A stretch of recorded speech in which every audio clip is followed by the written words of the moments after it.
बिस्मिल्लाहिर्रहमानिर्रहीम। तो अभी हम क्या करेंगे, हम पढ़ेंगे रीनल सेल कार्सिनोमा के बारे में। ठीक है, तो सबसे पहले एक एमसीक्यू देखते हैं। तो एमसीक्यू ये है कि विच इज़ द क्वेश्चन है, क्या है क्वेश्चन में क्वेश्चन है कि which of the following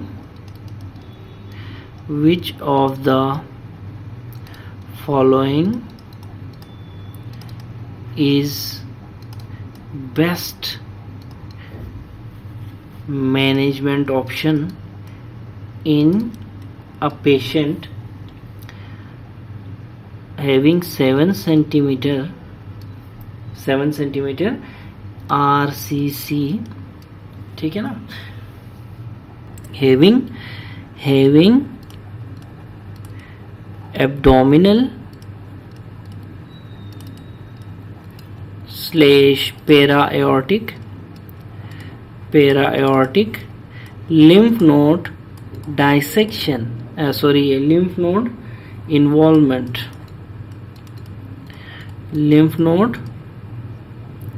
involvement, but no metastasis। ठीक है ना। अब देखें, पेशेंट है, उसको रीनल सेल कार्सिनोमा है, और रीनल सेल कार्सिनोमा का जो साइज है ऑलमोस्ट अबाउट 7 सेंटीमीटर है। इस पेशेंट की एब्डोमिनल और पेरा एओर्टिक जो लिम्फ नोड्स हैं दे आर इन्वॉल्व्ड, ठीक है ना, लेकिन उसको जो मेटास्टेसिस है वो नहीं है। ठीक है ना, ठीक है ना। तो सबसे पहले हम देखें इस कार्सिनोमा की स्टेजिंग करते हैं। ठीक है ना, इसकी स्टेजिंग कुछ इस तरह से होगी। स्टेजिंग करेंगे, सबसे पहले साइज देखें। साइज क्या है इसका? Size is 7 centimetre. ठीक है ना। अब हमने क्या कहा था? हमने कहा था कि अगर साइज जो है वो ग्रेटर देन 4 हो, ठीक है, और लेस देन 7 सेंटीमीटर हो, तो वो T1B में आता है। ठीक है ना। तो एक तो ये हो गया T1B, ठीक है ना, ठीक है ना। तो ये तो हो गया इसका ठीक है ना।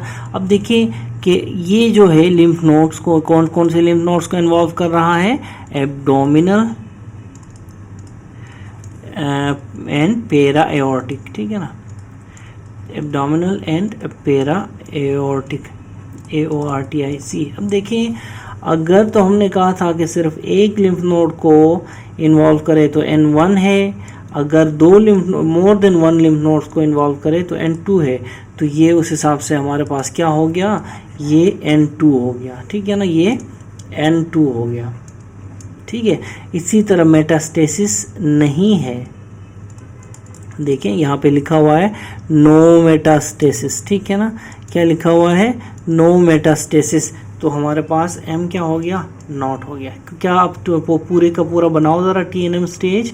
तो T1B, N2, M नॉट।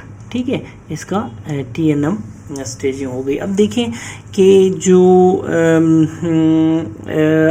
ये RCC है, इसका जो क्वेश्चन है, इसके ऑप्शंस क्या क्या है हमारे पास? ऑप्शन 1 में हमारे पास है रेडिकल नेफ्रेक्टमी। ठीक है, ऑप्शन 1 क्या है? Radical nephrectomy. ऑप्शन 2 क्या है? Radiation followed by radical nephrectomy. ठीक है ना, रेडिएशन, ठीक है ना, रेडिएशन प्लस रेडिकल नेफ्रेक्टमी। ठीक है, देखें मैं रेडिएशन को इस तरह लिखता हूँ, ठीक है, या फिर रेडियोथेरेपी को इस तरह करके इस तरह लिखता हूँ। ठीक है, शॉर्ट फॉर्म में। तो आपने जहाँ भी मेरा ये रेडियो ऐसे आए तो रेडियोथेरेपी, ऐसे आए इम्यूनोथेरेपी। ठीक है, आपने या और फिर ऐसे आए तो कीमोथेरेपी, ठीक है ना। तो कीमोथेरेपी या कीमो रेडिएशन, इसको मैं कभी कभी इम्यूनोथेरेपी भी लिखता हूँ या सिर्फ I भी लिखता हूँ, ठीक है ना। तो तीसरा ऑप्शन है हमारे पास, क्या है तीसरा option, chemotherapy, chemotherapy followed by radical nephrectomy, radical nephrectomy, ठीक है। इसी तरह फोर्थ ऑप्शन है सिर्फ और सिर्फ कीमोथेरेपी, फिफ्थ ऑप्शन है सिर्फ और सिर्फ रेडियोथेरेपी, ठीक है ना। तो अब देखें कि हमारा आंसर क्या बनता है इसमें, हमारा आंसर बनता है रेडिकल नेफ्रेक्टमी, ठीक है ना, रेडिकल नेफ्रेक्टमी द आंसर। तो अब हम देखेंगे, डिटेल से पढ़ेंगे रीनल सेल कार्सिनोमा के बारे में, ये है क्या चीज़, इसके जेनेटिक एसोसिएशंस क्या हैं, इसकी स्टेजिंग कैसे की जाती है, इसकी मैनेजमेंट कैसे की जाती है, फॉलोअप कैसे किया जाता है, ये सारी की सारी चीज़ें पढ़ेंगे, ठीक है ना। लेकिन पहले हम इस MCQ को डिटेल से पढ़ेंगे कि ये MCQ में इसका आंसर रेडिकल नेफ्रेक्टमी कैसे है, ठीक है ना। याद रखें, जो रीनल सेल कार्सिनोमा है ना, इसके एक बात याद रखें कि रीनल सेल कार्सिनोमा के ऑल पेशेंट्स जो हैं उनको हम रेडिकल नेफ्रेक्टमी से ट्रीट करते हैं, ठीक है ना, उसको हम रेडिकल नेफ्रेक्टमी से ट्रीट करते हैं, ठीक है। अब रेडिकल नेफ्रेक्टमी में क्या क्या चीज़ें शामिल होती हैं, रेडिकल नेफ्रेक्टमी में हम क्या क्या करते हैं, हम करते हैं एक्सिजन करते हैं, किस किस चीज़ की एक्सिजन करते हैं, हम एक्सिजन करते हैं किडनीज़ की, ठीक है। इसी तरह इसमें हम एक्सिजन करते हैं एड्रिनल ग्लैंड्स की, ठीक है जी, इस एड्रिनल ग्लैंड, फिर हम उठाते हैं यहाँ से जीरोटास फेशिया भी हम उठाते हैं, ठीक है ना। इसी तरह साथ साथ में प्रॉक्सिमल यूरेटर भी उठाते हैं, ठीक है, प्रॉक्सिमल यूरेटर भी हम उठाते हैं, ठीक है ना। आपने याद रखना है, देखें अगर तो ये किडनी है, ठीक है ना, अगर ये किडनी है, इसमें ये देखें यूरेटर आ रहा है, ठीक है, और ऊपर जो है इसके एड्रिनल ग्लैंड है, ठीक है ना, एड्रिनल ग्लैंड है, साथ में फिर क्या है इर्द गिर्द जीरोटास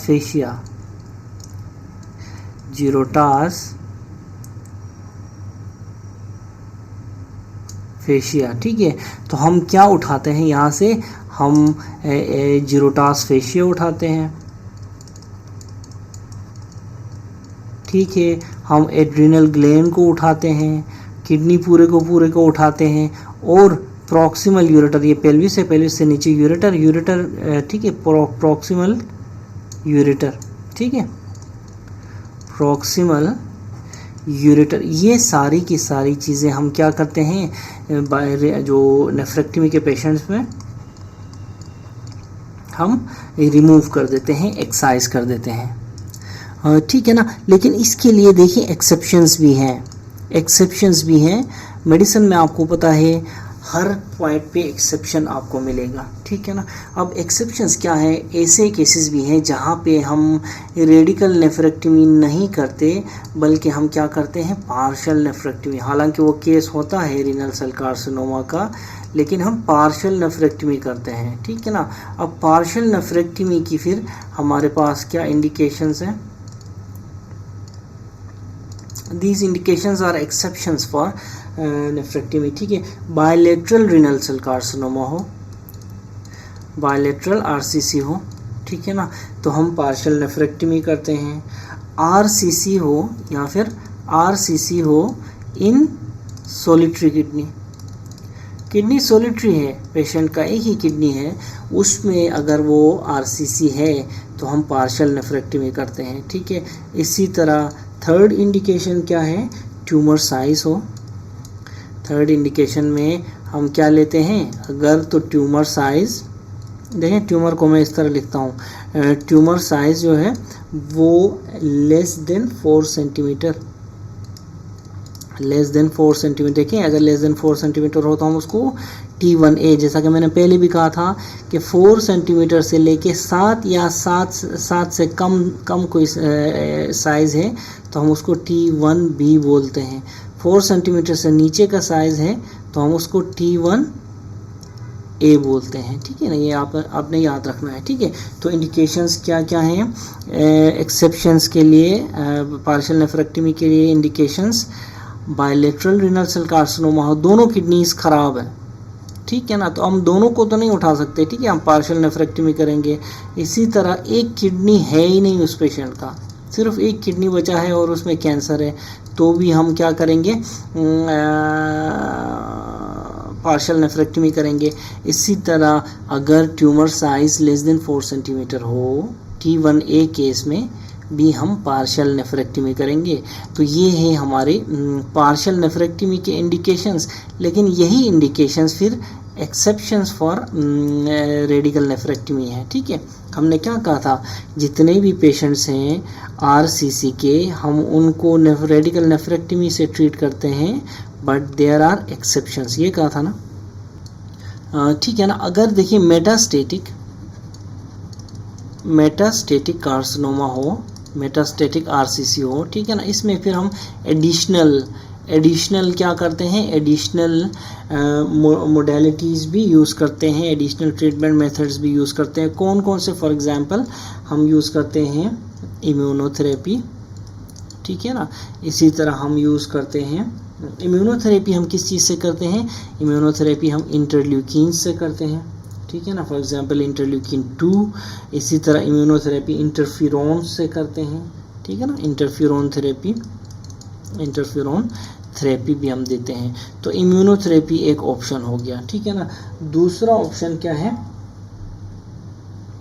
बस दूसरा ऑप्शन कोई नहीं है, बस एक ही ऑप्शन है एडिशनल ट्रीटमेंट में, immunotherapy in case of metastatic RCC, ठीक है, ठीक है ना। इसके बाद एक बात याद रखें कि जो रीनल सेल कार्सिनोमा है दैट इज रेजिस्टेंट, ये रेजिस्टेंट होता है, किसके लिए रेजिस्टेंट होता है, टू बोथ कीमोथेरेपी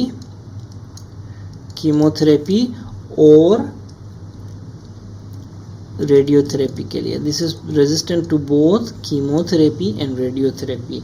अब देखिए कि management of renal cell carcinoma जो है उसको हम समराइज़ करते हैं, ठीक है ना, उसको हम क्या करते हैं, उसको हम समराइज़ करते हैं। तो मैनेजमेंट ऑफ, इधर से लिखते हैं मैनेजमेंट ऑफ RCC, ठीक है ना। अब देखिए जो मैनेजमेंट है वो फिर डिपेंड करेगी स्टेज ऑफ द डिजीज़ पे। देखिए if the stage is T1A, ठीक है ना, एक पहला पॉइंट, अगर पेशेंट T1A स्टेज में है तो हम उसकी, मैंने पहले भी कहा था ये एक्सेप्शंस में, हम उसकी पार्शियल नेफ्रेक्टमी करेंगे,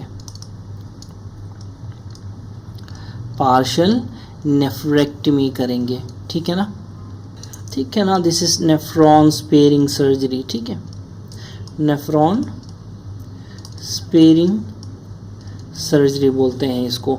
इफ़ पेशेंट इज़ इन, अगर पेशेंट क्या है, अगर पेशेंट T1A स्टेज से आउट हो गया है और वो T1B स्टेज में है, तो हम क्या करेंगे, अगर आपको ये समझ नहीं आ रही है T1A क्या है, T1B क्या है, तो वेट करें till end of this lecture, आपको सब चीज़ें समझ आ जाएंगी, ठीक है, डोंट वरी। T1B स्टेज में है तो हम उसकी रेडिकल नेफ्रेक्टमी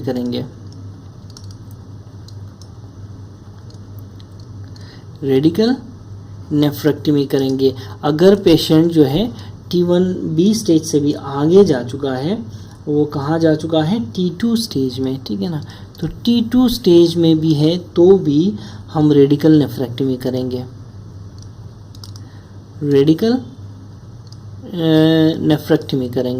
ठीक है ना। इसी तरह T3 स्टेज में है, अगर पेशेंट T3 स्टेज में है तो उसकी भी हम रेडिकल नेफ्रेक्टमी करेंगे,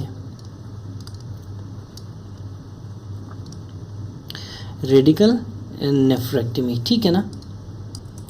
यहाँ पे एक बात याद रखें कि जो T3 है, जो अगर पेशेंट जो है T3B स्टेज में है, अगर पेशेंट T3B स्टेज में है, T3B स्टेज में है, या फिर किस स्टेज में है, T3C स्टेज में है। इन दोनों स्टेजेस याद रखें। इसमें इन दोनों स्टेजेस में इंफीरियर वेना केवा एक्सटेंशन होती है ट्यूमर की, IVC एक्सटेंशन होती है। ट्यूमर कहाँ पहुँचा होता है, IVC तक, ठीक है ना। तो ऐसे केसेस में अब IVC में पहुंचा हुआ है तो this is not the case of a urologist only, ठीक है। इसमें इन्वॉल्व करेंगे आप कार्डियक सर्जन को भी। कार्डियक सर्जन को आप कॉल करेंगे, कार्डियक सर्जन से आप अपना केस डिस्कस करेंगे, ताकि कार्डियक सर्जन आके ट्यूमर की जो ग्रेट वेसल्स और हार्ट से क्या करे, क्लियर करे ट्यूमर को। ग्रेट वेसल्स से और हार्ट की क्लियरेंस के लिए आप कार्डियक सर्जन को बुलाएंगे, ठीक है ना। तो ये हो गया T3, ठीक है ना। अब देखें T4 में क्या करेंगे। T4 में भी हम अगेन सेम रेडिकल नेफ्रेक्टमी करते हैं, ठीक है। अच्छा, यहाँ पे मेटास्टेसिस के बारे में आप एक बात याद रखें। अगर मेट्स हैं, मेटास्टेटिक लॉन्ग डिजीज़ है, तो मेटास्टेसिस के केस में आपको इंटरल्यूकिन 2 की इम्यूनोथेरेपी और इंटरफेरॉन थेरेपी आपको देनी पड़ेगी पेशेंट को, ठीक है ना। अब तो ये देखें, यहाँ पे हम क्या करते हैं, सबसे पहले यहाँ पे क्लैंप्स लगाते हैं, ठीक है ना। यहाँ पे इस तरह करके क्लैंप्स लगाते हैं, पीछे भी और ऐसे करके क्लैंप्स, यहाँ भी क्लैंप्स लगाते हैं, ठीक है।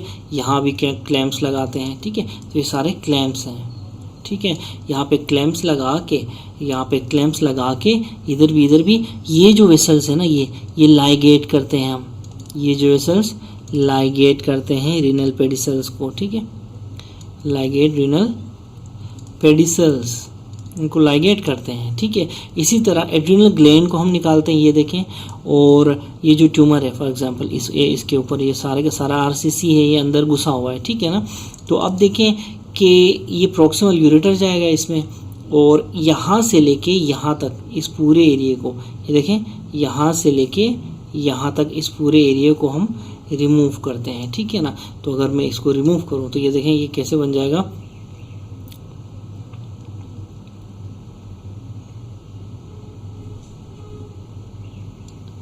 ठीक है। नहीं, ऐसे नहीं, इसको हम बाहर रिमूव करते हैं, ठीक है। तो इसको रिमूव करने के बाद ये देखें, इस जगह में हम क्या करेंगे, और इस पूरे एरिया को हम निकाल के फेंक देंगे, इंक्लूडिंग प्रॉक्सिमल यूरेटर, ठीक है। इसको हम क्या कहते हैं, नेफ्रेक्टमी, ठीक है। ये देखें, फिर हम अपने ये क्लैंप्स को खोल लेते हैं। इस तरह पड़ा हुआ है हमारा दूसरा किडनी, ठीक है। तो ये हो गई हमारी, क्या हो गई, रेडिकल नेफ्रेक्टमी, ठीक है। Radical nephrectomy. इस डायग्राम का मकसद सिर्फ आपको ये क्लैंप्स दिखाना था कि हम क्लैंप्स कहाँ कहाँ लगाते हैं, बाकी हमने पहले भी ये डिस्कस किया है, ठीक है। अब देखें RCC, देखें कि RCC जो है टाइप्स कौन कौन सी हैं RCC की, टाइप्स ऑफ RCC। इसमें जो इसका जो मोस्ट जो कॉमन वेरिएंट होता है ना, मोस्ट कॉमन वेरिएंट वो क्लियर सेल कार्सिनोमा, ठीक है। क्लियर सेल कार्सिनोमा, CCC, इसको क्लियर सेल कार्सिनोमा कहते हैं, ठीक है ना। अब जो क्लियर सेल कार्सिनोमा है ये कहाँ से एराइज कहाँ से करेगा, ये प्रॉक्सिमल कन्वोल्यूटेड ट्यूब्यूल से एराइज करता है। याद रखें, ये क्लियर सेल इसको कहते तो हैं, लेकिन याद रखें को मैं YR लिखता हूँ, याद रखें कि the cell here is not clear, the cell itself is not clear. अब आप इसको क्लियर सेल से आप ये नहीं सोचें कि under pathologic investigations under microscope ये सेल आपको क्लियर नज़र आता होगा, ऐसा नहीं है, ठीक है ना, ठीक है ना। तो इस सेल में देखिए, इस सेल में क्या क्या होता है, इस सेल में ग्लाइकोजेंस होते हैं, इस सेल में लिपिड्स होते हैं। जब हम स्टेनिंग एंड फिक्सेशन करते हैं ना, इस सेल की जब हम स्टेनिंग एंड फिक्सेशन करते हैं तो ये ग्लाइकोजन जो है ये glycogen and lipid they get washed away, ठीक है, याद रखें ये साफ हो जाते हैं, ठीक है, ठीक है ना। तो देखें कि जो मोस्ट कॉमन जो जीन यहाँ पे जीन इन्वॉल्व होता है VHL जीन होता है, ठीक है ना। VHL जीन होता है, ये किस क्रोमोसोम पे होता है, देखें इसके 3 डिजिट्स है ना VHL, ये क्रोमोसोम नंबर 3 पे होता है। और इस पॉइंट पे इस जीन के साथ क्या क्या होता है, या तो डिलीशंस होते हैं, या डिलीशन होगी, या फिर इसको क्या होगा, ठीक है, या फिर क्या होगी, ट्रांसलोकेशन होगी, या तो डिलीशन होगी या तो ट्रांसलोकेशन होगी। कहाँ, क्रोमोसोम नंबर 3 जीन कौन सा, VHL जीन पे, ठीक है ना, वॉन हिपल लिंडम, ठीक है ना। अब देखिए ट्रांसलोकेशन में, ट्रांसलोकेशन एक इधर आ गया, तो इसमें ट्रांसलोकेशन में दो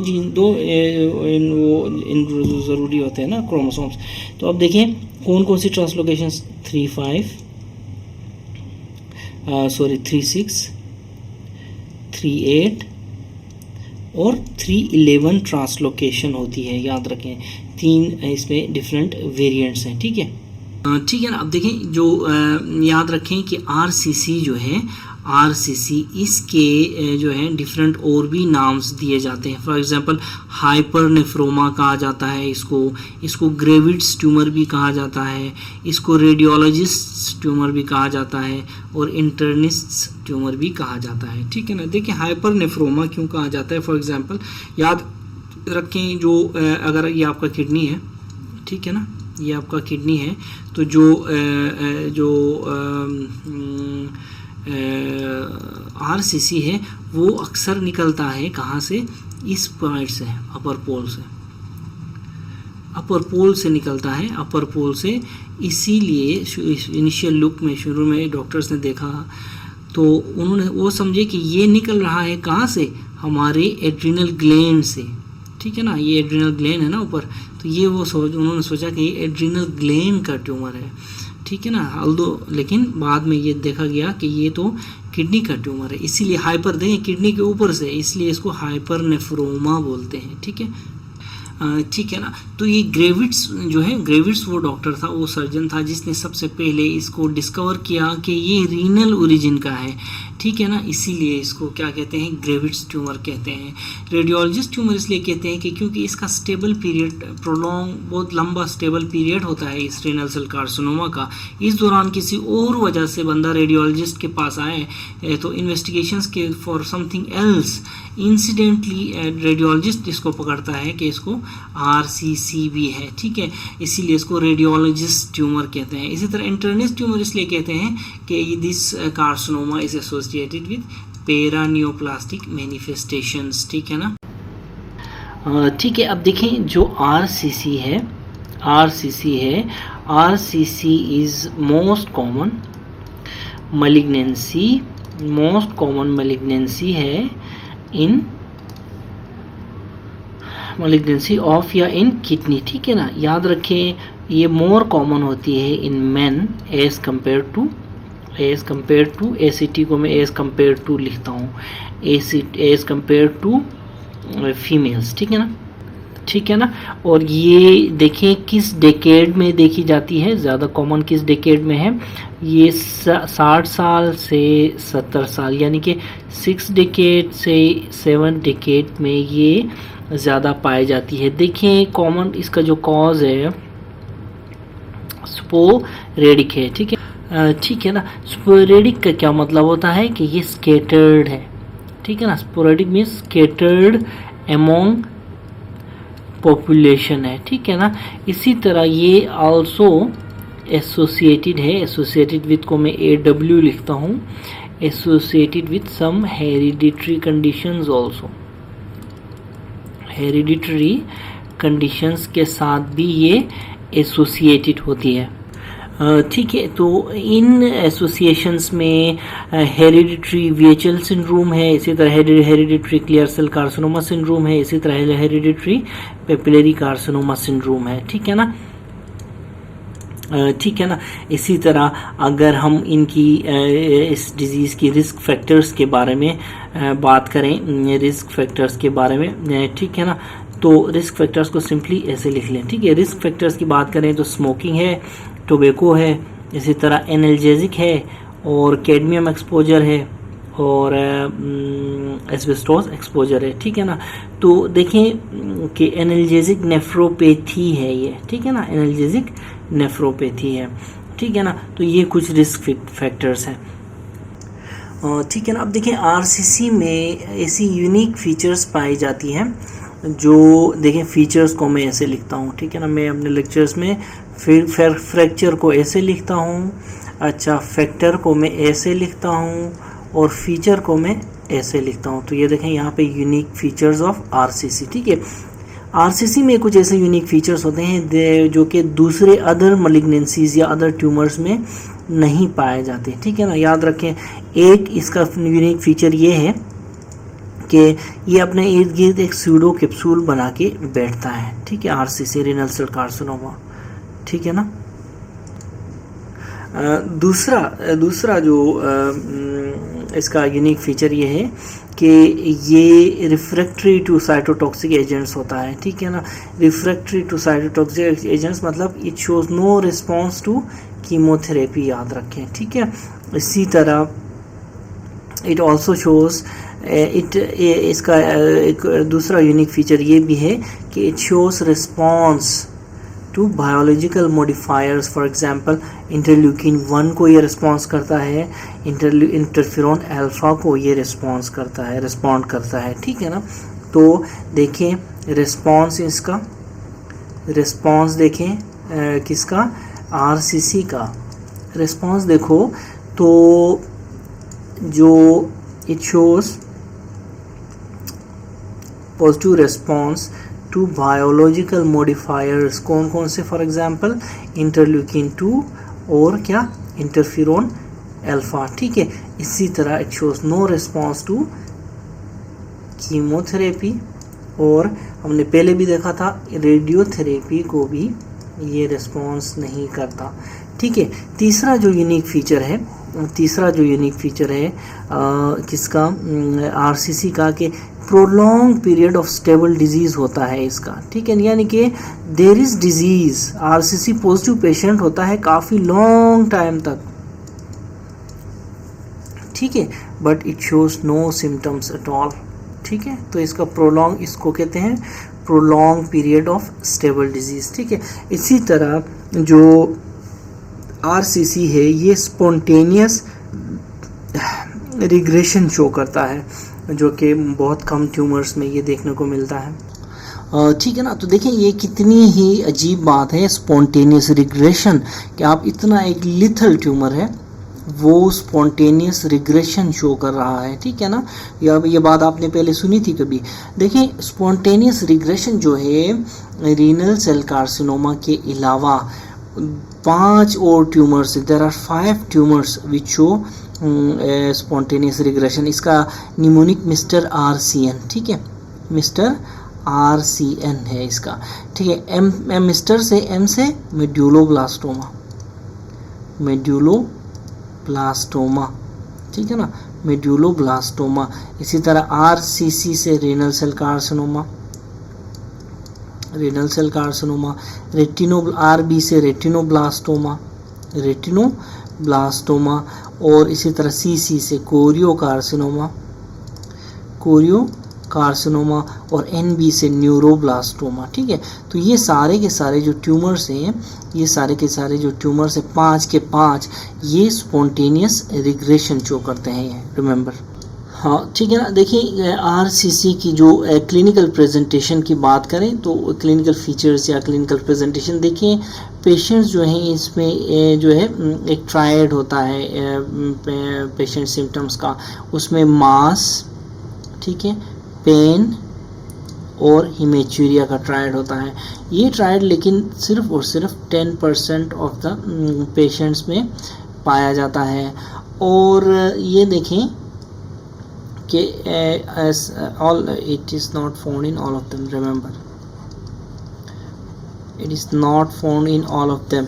और जो पेशेंट्स हमारे पास इस ट्रायड के साथ आते हैं ना, वो एडवांस डिजीज़ वाले पेशेंट्स होते हैं, ठीक है ना, एडवांस डिजीज़ वाले पेशेंट्स होते हैं, और जब ये पेशेंट जो है ना एडवांस डिजीज़ के साथ आते हैं तो इसीलिए हम इसको टू लेट ट्रायड भी बोलते हैं।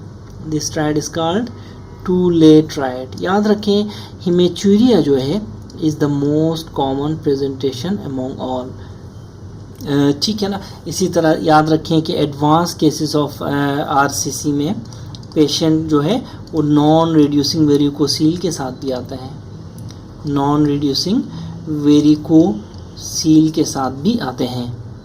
नॉन रिड्यूसिंग वेरिकोसील है वो किस वजह से होता है? फॉर एग्जांपल देखें, ये किडनी है, ठीक है ना, ये किडनी है, ठीक है, और ये जो है दूसरा किडनी है, कॉमन सेंस है। यहाँ से फिर हमारी क्या आती है? वेन। इसको मैं ब्लू में बनाता हूँ। यहाँ से हमारी, ठीक है ना, वेन आती है, इंफीरियर वेना केवा, ठीक है, रीनल वेन, ठीक है, दोनों साइड्स पे रीनल वेन। अब हमारी जो गोनेडल वेन है, टेस्टिकुलर वेन, वो यहाँ से आके उस पे खुलती है। किस पे खुलती है? ये लेफ्ट रीनल वेन में। अब देखें यहाँ पे ट्यूमर है, यहाँ पे ट्यूमर है। फॉर एग्जांपल जो ट्यूमर है वो यहाँ पे है, तो ये जब थ्रोम्बोसिस की वजह से यहाँ पे ट्यूमर बढ़ जाता है तो लेफ्ट गोनेडल वेन में जो बैक प्रेशर होता है ना, जो बैक प्रेशर वो इंक्रीज़ हो जाता है। जब बैक प्रेशर इंक्रीज़ होता है किसी भी वेन में तो वो वेन टॉर्शियस होती है। इसीलिए जो टेस्टिस में इस एरिया में फिर लेफ़्ट साइड में आपने देखा होगा मोर कॉमन होता है वेरिकोसील, इसीलिए। और देखें ये डायरेक्टली पड़ती है यहाँ पे, ठीक है, डायरेक्टली पड़ती है। इसी तरह 7 टाइप बनता है ना, ठीक है ना, यहाँ पे ये गोनेडल वेन, ये फिर रीनल वेन, ठीक है, 90 डिग्री का एंगल है तकरीबन, ठीक है। तो इसीलिए एक तो नॉर्मली ऊपर ब्लड का चढ़ना यहाँ पे मुश्किल होता है, दूसरा ऊपर से अगर ट्यूमर बंद कर रहा हो इस एरिए को तो बैक प्रेशर कितना बढ़ेगा। यही बैक प्रेशर जब बढ़ता है तो वेरिकोसील के साथ पेशेंट आ जाता है, वेरिकोसील, और ये नॉन रिड्यूसिंग वेरिकोसील होता है, ठीक है ना, this is non reducing varicocele होता है, ठीक है ना। अब रूट ऑफ स्प्रेड की बात करें, रूट ऑफ मेटास्टेसिस या रूट ऑफ स्प्रेड की बात करें तो यहाँ पे आरसीसी में हेमेटोजेनस स्प्रेड होता है, हेमेटोजेनस स्प्रेड होता है। याद रखें most of the genito urinary Malik tumours हैं, जेनाइटो यूरिनरी ट्यूमर्स हैं, उनमें जो रूट ऑफ स्प्रेड है वो हेमेटोजेनस है, ठीक है ना। और जो most common site of metastasis है, मेट्स के लिए मोस्ट कॉमन साइट जो होती है फिर उसमें कौन सी है? लंग है, ठीक है ना, लंग है, ठीक है ना। तो मैंने क्या कहा? Most of the genito urinary जो ट्यूमर्स हैं उनका रूट ऑफ स्प्रेड क्या है? हेमेटोजेनस है। उनका मोस्ट कॉमन मेट्स का एरिया क्या है बॉडी में? वो लंग्स है, ठीक है ना। देखें carcinoma kidney, route of spread क्या है? Hematogenous spread. कार्सिनोमा ब्लैडर, ठीक है, रूट ऑफ स्प्रेड क्या है? हेमेटोजेनस है, ठीक है ना। इसी तरह कार्सिनोमा प्रोस्टेट की बात करूं, इसमें भी हेमेटोजेनस स्प्रेड, और इसी तरह कार्सिनोमा पेनिस की बात करो, इसमें भी हेमेटोजेनस स्प्रेड होता है, ठीक है ना। इसी तरह टेस्टिकुलर ट्यूमर, टेस्टिकुलर मलिग्नेंसी या टेस्टिकुलर ट्यूमर में भी हेमेटोजेनस स्प्रेड होता है। इसी तरह मेजॉरिटी जितनी भी है ये जो केसेस में जो मेटास्टेसिस है वो लंग्स में होता है। लेकिन इसमें कुछ एक्सेप्शंस भी हैं, मैं आपको इसकी एक्सेप्शंस भी बताता हूँ, ठीक है। एक्सेप्शंस में देखें जो ब्लैडर कार्सिनोमा है ना, ब्लैडर कार्सिनोमा में जो मेटास्टेसिस जो है, मेट्स कहाँ जाते हैं? लीवर में जाते हैं। किस केस में? मैंने क्या कहा? गट की जीयूटी जेनाइटो यूरिनरी ट्यूमर्स जो हैं उनकी most common route of spread क्या है? हेमेटोजेनस है। मैंने कहा हेमेटोजेनस है, लेकिन most common site of metastasis क्या है, लंग, लेकिन उसमें एक्सेप्शन क्या मैंने बताई, एक्सेप्शन से ब्लैडर कार्सिनोमा जिसका मेटास्टेसिस कहाँ होता है, लंग्स में। दूसरी इसमें जो एक्सेप्शन है प्रोस्टेट कार्सिनोमा में, प्रोस्टेट कार्सिनोमा। मोस्ट कॉमन जो मेट्स जाती हैं, मोस्ट कॉमन जो पेट्स का जाती हैं वो लुम्बर वर्टिब्रा में जाता है, ठीक है ना। Carcinoma prostate most common lumbar vertebra में जाता है, ठीक है ना। तो आरसीसी जो होता है, देखें आरसीसी, देखें फॉर एग्जांपल ये ट्यूमर है, ठीक है ना, यहाँ पे ट्यूमर है, ये यहाँ से रीनल वेन में आता है, रीनल वेन में ये आईवीसी में आता है, याद रखें आईवीसी में जब आता है ना तो ये बढ़ते बढ़ते बढ़ते ऊपर जो हार्ट है, हार्ट के कहाँ पहुँचता है, हार्ट के ये राइट एट्रियम तक पहुँच जाता है, हार्ट के, ठीक है ना, हार्ट के ये क्या करता है, हार्ट के राइट एट्रियम, यहाँ पे देखें ये जाके राइट एट्रियम तक पहुंच जाता है, याद रखें। तो ये इतना इसका हेमेटोजेनस स्प्रेड होता है, ठीक है ना, ये आपने जहन में रखना है, ठीक है ना। इसी तरह एक बात याद रखें आरसीसी के बारे में कि जो आरसीसी है, this is most common tumour responsible for osteolytic secondaries in males, ठीक है।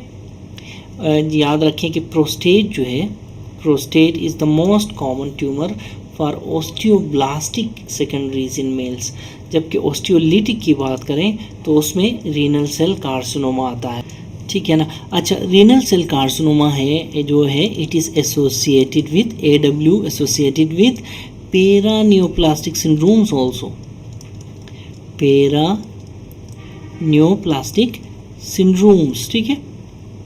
अब देखते हैं ये पेरानियोप्लास्टिक सिंड्रोम्स कौन कौन से हैं, ठीक है। इन पेरानियोप्लास्टिक सिंड्रोम्स में रेज्ड ESR आता है, ठीक है ना, क्या आता है इनमें, raised ESR, anaemia, polycythaemia, hypertension, ठीक है, इसी तरह हाइपरकैल्सीमिया और स्टूफर्ड सिंड्रोम, ठीक है। अगर आपसे कोई पूछे कि इनमें से मोस्ट कॉमन कौन सा है तो आपने कहना है raised ESR is the most common paraneoplastic syndrome of the RCC, paraneoplastic manifestation of the RCC, ठीक है ना, ठीक है ना। तो मोर देन 55% केसेस में ये आपको मिलेगा, ठीक है ना। अब अनीमिया क्यों होता है, देखें ये किडनी है, ये नॉर्मल किडनी है, ठीक है ना। ये क्या करता है, ये नॉर्मल किडनी जो है इरिथ्रोपोइटिन सिक्रेट करता है, ठीक है ना। अब इरिथ्रोपोइटिन सिक्रेट करता है ये बेचारा किडनी, तो इसकी जगह में दूसरा मांस आया हुआ है, ठीक है ना। इसकी जगह में क्या आया हुआ है, दूसरा मांस, येलो में लेते हैं, ये दूसरा मांस आया हुआ है, जो ये मांस तो इरिथ्रोपोइटिन सिक्रेट नहीं कर रहा ना, दिस इज ट्यूमर, ठीक है। अब जब इरिथ्रोपोइटिन की कमी होगी तो क्या होगा, एनीमिया होगा, ठीक है ना। तो इसमें एनीमिया का ये रीज़न होता है, ठीक है ना। एक बात तो ये हो गई, एक बात ये हो गई। अब दूसरी बात क्या हो सकती है कि ये किडनी है, ठीक है ना, ये किडनी है। अब इसकी जगह में इसकी जगह में इसका जो फंक्शनल जो मास है इसको रिप्लेस किया है एक दूसरे ऐसे मास ने जो इरिथ्रोपोइटिन सिक्रीट कर रहा है, ठीक, यानी फंक्शनल टाइप है। तो इरिथ्रोपोइटिन सिक्रीट कर रहा है, तो ज़्यादा इरिथ्रोपोइटिन मतलब पॉलीसाइथीमिया। तो इस पॉलीसाइथीमिया का रीज़न ये है, दो ऑप्शंस है। एक देखें आपका ट्यूमर बना है जो नॉन फंक्शनल मास है, जो इरिथ्रोपोइटिन सिक्रीट नहीं कर रहा, कम कर रहा है या नहीं कर रहा है, तो अनीमिया होगा। दूसरा जो है वो एक ऐसा मास है जो फंक्शनल मास है, कहो कि वो इरिथ्रोपोइटिन सिक्रीट कर रहा है बल्कि ज़्यादा कर रहा है, तो जब ज़्यादा कर रहा है तो फिर पॉलीसाइथीमिया होगा, ठीक है ना। तो ये आपने याद रखने दोनों चीज़ें। अब देखें हाइपरटेंशन क्यों है, अगर ये मास जो है ये अगर रेनिन सिक्रेट कर रहा है, ठीक है ना।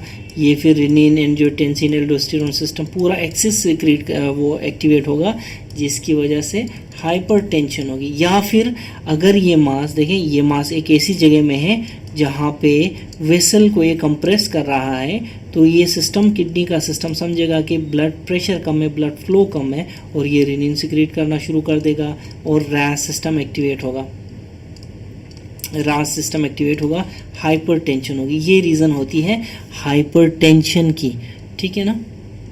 ठीक है ना। अब हाइपरकैल्सीमिया क्यों होता है? ये इसलिए होता है कि अगर ये मास, ये PTH RP, parathyroid hormone related polypeptide release करता है तो हाइपरकैल्सीमिया हो जाता है, ठीक है, ठीक है ना। और यही हाइपरकैल्सीमिया है जिसको एक क्वेश्चन पूछा जाता है कि what is the only paraneoplastic manifestation of RCC which is managed completely on medical grounds,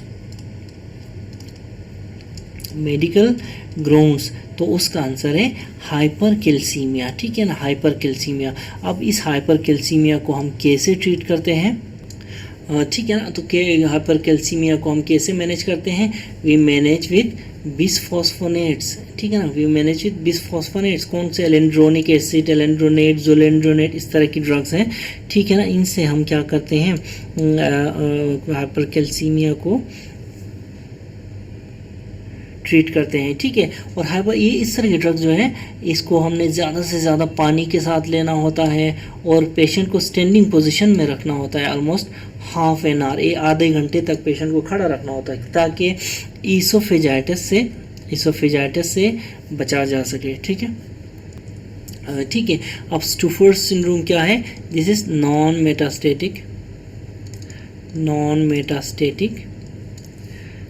metastatic hepatic dysfunction को क्या कहते हैं हम? स्टूफर्स सिंड्रोम, ठीक है ना। ठीक है, जो स्टूफर्स सिंड्रोम होता है, नॉन मेटास्टेटिक हेपेटिक डिसफंक्शन। ये देखिए, अगर फॉर एग्जांपल कोई पेशेंट आपके पास आया है आरसीसी के साथ और आपके वार्ड में एडमिट है, 14 दिन बाद, देखें 10-15 दिन बाद वो उसको जॉन्डिस डेवलप होता है। जॉन्डिस जो है, अगर आप इन्वेस्टिगेट करते हैं ऐसे पेशेंट को कि जॉन्डिस क्यों है, आप एएलपी देखेंगे रेज्ड होगा, टोटल बिलिरुबिन देखेंगे आप रेज्ड होगा, लेकिन आप अल्ट्रासाउंड एनसीटी कराएंगे वो नॉर्मल आएंगे, ठीक है ना। ये इसलिए होता है कि इंटरल्यूकिन 6 की जो है स्टॉर्म होता है, ठीक है ना। याद रखें, जो स्टूफर सिंड्रोम होता है, एक बार आप ट्यूमर रिजेक्ट करेंगे तो वो खुद ब खुद ठीक हो जाएगा, ठीक है ना। अब देखिए, जो इन्वेस्टिगेशंस की बात करें तो इन्वेस्टिगेशन ऑफ चॉइस जो है फॉर रीनल आरसीसी वो CECT है। याद रखें कि most of the renal tumours except Wilms tumour, उसके लिए इन्वेस्टिगेशन ऑफ चॉइस CECT है। अच्छा, अगर आपसे कोई पूछे कि what is the investigation of choice for detecting tumour thrombus, whether it is in IVC में या फिर रीनल वेन में, तो उसके लिए हम MRI कराएंगे, ठीक है ना। इन्वेस्टिगेशन ऑफ चॉइस क्या है? MRI for tumour thrombus. अगर फॉर IVC इन्वेजन चेक करना हो RCC में, if you want to check IVC invasion, inferior vena cava invasion check करना चाहते हैं, देखिए हमने कहा था ना कि किडनी में ये हेमेटोजेनस स्प्रेड के ज़रिए इंफीरियर वेना केवा तक पहुंच जाती है। तो अब इस जगह की इन्वेजन चेक करना चाहते हैं तो उसके लिए आप इंफीरियर वेना केवा ग्राम कराएंगे, ठीक है ना। इंफीरियर वेना केवा ग्राम कराएंगे। याद रखें, this is gold standard for IVC invasion. और दूसरा देखें, दूसरा है पेपिलरी वेरिएंट बोलते हैं इसको। क्या बोलते हैं? पेपिलरी वेरिएंट बोलते हैं। पेपिलरी वेरिएंट जो होता है ना, ये क्या, इसको पेपिलरी इसलिए कि ये शोज पेपिलरी प्रोजेक्शंस, ठीक है ना, ठीक है ना। अब पेपिलरी वेरिएंट जो है, ये याद रखें, this is most common variant, most common RCC seen in patients of cystic disease, cystic disease, ऐसे पेशेंट्स विच रिक्वायर हीमोडायलिसिस, ठीक है ना, हीमोडायलिसिस। अगर आपसे पूछे patient of cystic disease in on haemodialysis, और इस पेशेंट में most common variant of RCC कौन सा होगा, आपने पेपिलरी वेरिएंट बोलना है, आपने क्लियर सेल वेरिएंट नहीं बोलना। अब ये जो है इसका जीन इन्वॉल्व कौन सा होता है, जीन इन्वॉल्व कौन सा होता है, इसमें जीन इन्वॉल्व होता है मेट जीन, और जो कि लोकेटेड होता है क्रोमोसोम नंबर 7, क्रोमोसोम नंबर 7। और इस पे क्या होगा, इस पे क्या होगी, इस पे क्या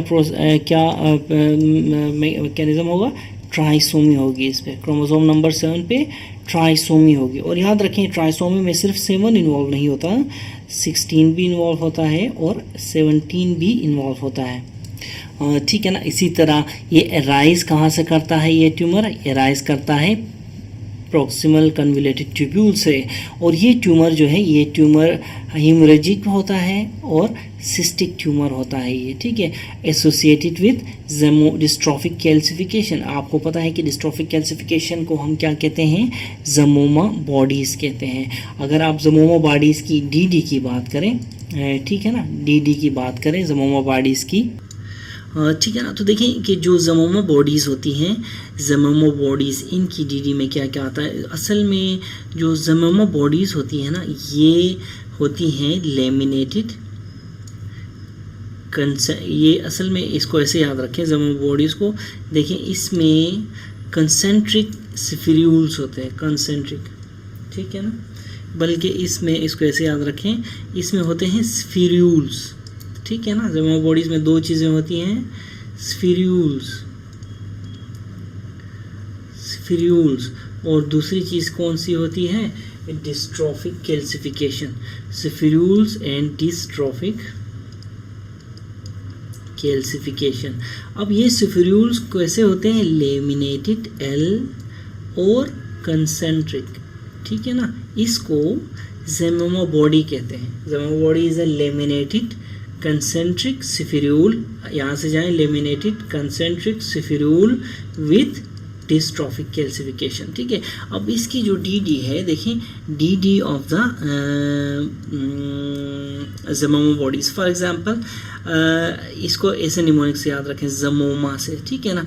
इसमें पी से है हमारे पास papillary carcinoma of the thyroid और papillary carcinoma of the kidney, S somatostatinoma, M से मेनिंजियोमा, एम से मैलिग्नेंट मीजोथीलियोमा, ओ से ovarian serous papillary cyst adenocarcinoma, और पी से प्रोलेक्टिनोमा, ठीक है।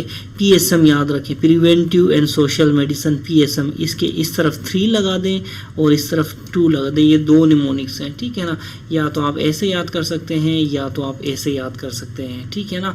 अब देखें 3P, पी से papillary carcinoma of the thyroid slash papillary variant of RCC, ठीक है, स्लेश किडनी, ठीक है, यहाँ पे लिखा हुआ है मैंने वैसे। इसी तरह दूसरे पी से प्रोलेक्टिनो, 3 पी से ना हमारे पास, प्रोलेक्टिनोमा, तीसरे पी से हमारे पास आरसीसी, ठीक है ना, papillary carcinoma of the RCC, ठीक है। इसी तरह एस से सोमेटोस्टेटिनोमा, ठीक है, एम से मैलिग्नेंट मेसोथेलियोमा और एम से मेनिंजियोमा, ठीक है। तो ये जो है डीडी है किसकी, ज़मोमा बॉडीज़ की, और यहाँ पे ज़मोमा बॉडीज़ कहाँ होती हैं, papillary variant of RCC, papillary variant of RCC में होती हैं, और एसोसिएटेड जो दूसरी जो डीडीज़ हैं वो मैंने यहाँ पे आपको बता दी, ठीक है ना। तो ये था पेपिलरी ज़मोमा बॉडीज़,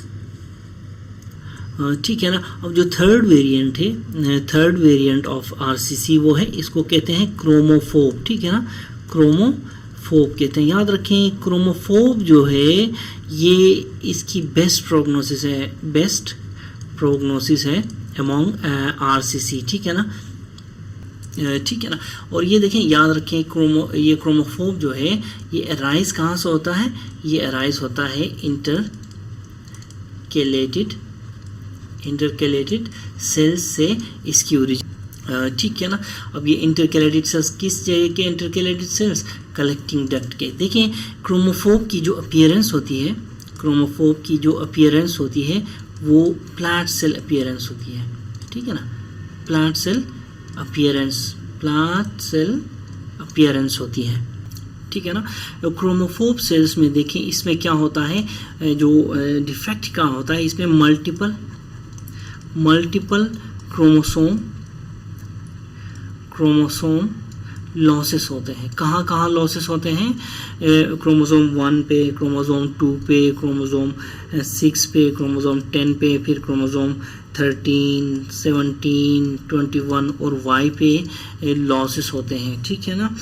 और इसीलिए इसी मल्टी क्रोमोसोम लॉसेस की वजह से ये जो क्रोमोफोब सेल है ये एक्सट्रीम हाइपो डिप्लॉइडी शो करता है। It shows hypodiploidy. देखिए अब देखिए जो प्लांट सेल अपीयरेंस है वो क्यों होती है, इसमें प्लांट सेल अपीयरेंस इसलिए होती है कि इसकी शेप जो होती है, देखें इसकी शेप फॉर एग्जांपल ये जो है ये प्लांट सेल है, ठीक है, इसकी शेप देखो हार्डन्ड होती है, बाहर से जो मेम्ब्रेन होती है ये मेम्ब्रेन इसकी थिकन्ड होती है, मेम्ब्रेन इज थिकन्ड, और उसके बाद जो साइटोप्लाज्म होता है वो रिलेटिवली क्लियर होता है, ठीक है ना, रिलेटिवली क्लियर साइटोप्लाज्म होता है इसमें, it is relatively clear cytoplasm, ठीक है ना। ये देखें क्लियर साइटोप्लाज्म आपको नज़र आ रहा है अभी, ठीक है, this is relatively clear cytoplasm, ठीक है। अब क्लियर साइटोप्लाज्म होता है, ठीक है, क्या रिलेटिवली क्लियर साइटोप्लाज्म, ठीक है ना, थिकन्ड मेम्ब्रेन, ठीक है। इसी तरह जो न्यूक्लियस के अंदर, देखिए न्यूक्लियस बनाता हूँ मैं, ठीक है ना, न्यूक्लियस के अंदर जो है, न्यूक्लियस के अंदर रेड सेल से बनाता हूँ, न्यूक्लियस के अंदर, अब ये न्यूक्लियस है, इसके अंदर थिकन्ड क्रोमेटिन होता है, थिकन्ड, इसके अंदर जो क्रोमेटिन होता है दैट इज थिकन्ड, ठीक है, क्या है, थिकन्ड क्रोमेटिन होता है। इसके अलावा यहाँ पे एक और बात याद रखें कि जो न्यूक्लियस के इर्द गिर्द, देखिए न्यूक्लियस है ना, ये न्यूक्लियस के इर्द गिर्द आपको हेलो नज़र आएगा, ये देखें ये मैंने हेलो बना दिया है, there is a halo around the nucleus, ठीक है, हेलो अराउंड न्यूक्लियस, ठीक है। इसीलिए इसकी जो अपीयरेंस है ना, इसीलिए इसको कहते हैं कि ये प्लांट सेल अपीयरेंस की टाइप होता है, ठीक है, प्लांट सेल अपीयरेंस टाइप होता है, ठीक है। नेक्स्ट जो हमारा जो वेरिएंट है, ठीक है ना, फिर हमारे पास चौथा वेरिएंट है आरसीसी का, वो है बेलिनी डक्ट, बेलिनी है ये, BELLI बेलिनी, ठीक है, बेलिनी डक्ट कार्सिनोमा, ये एक रेयर कार्सिनोमा होता है। कहाँ से राइज करता है, कलेक्टिंग डक्ट से। ये शो करता है होबनेल पैटर्न, ठीक है ना, होबनेल पैटर्न, और it is associated with desmoplastic reaction, याद रखें। इस तरह फिर नेक्स्ट है हमारे पास पांचवा वेरिएंट, मेड्यूलरी वेरिएंट कहते हैं इसको। मेड्यूलरी वेरिएंट के बारे में आप याद रखें कि ये सिकल सेल ट्रेट, याद रखें, not the disease but the sickle cell trait, children में ये मोस्ट कॉमन होता है, ठीक है ना, ठीक है ना। तो कुछ क्वेश्चन जो पूछे जाते हैं याद रखें कि मोस्ट कॉमन आरसीसी कौन सा है, clear cell carcinoma, which has the best prognosis, याद रखें BC, chromophobe cell carcinoma, which is most common in cystic disease patients requiring haemodialysis, वो है पेपिलरी सेल कार्सिनोमा। इसी तरह which one is found exclusively in children with sickle cell trait, ठीक है ना, तो मेड्यूलरी कार्सिनोमा है, ठीक है ना। अब हम देखते